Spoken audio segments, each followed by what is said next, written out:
check it out, it's on discount. Market's down, time to open up a new account.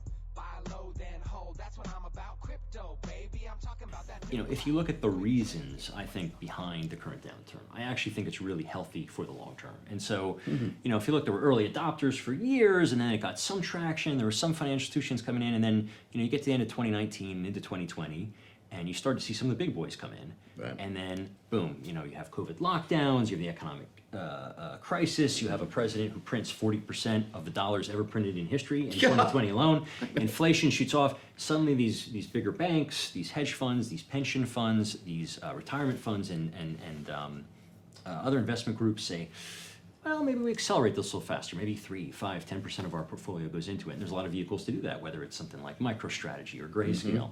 So that starts happening. You know, everyone from Elon Musk to the folks at Twitter are saying we're going to use this. The price shoots up. Yeah.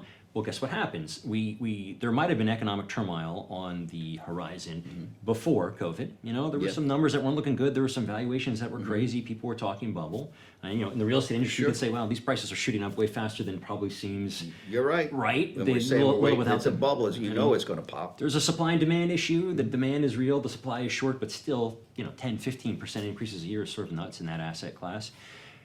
And so what happened? Finally, the bill came due. Finally, the Fed had to tighten.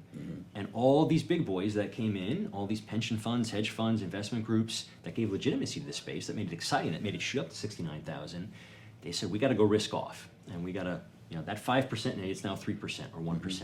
And so the prices dropped. But you mentioned the whales. They're still buying. They still wait for dips, right? Wait, yeah. And it's not like these institutions that now have it on the books, that now cleared it with their investors, their owners, whomever, their board. It's not like they're suddenly not going to come back in big numbers. It's just they're waiting for the risk-on environment. So it's interesting. It'll be interesting to see what the Fed does. That's very good. It's a midterm election year.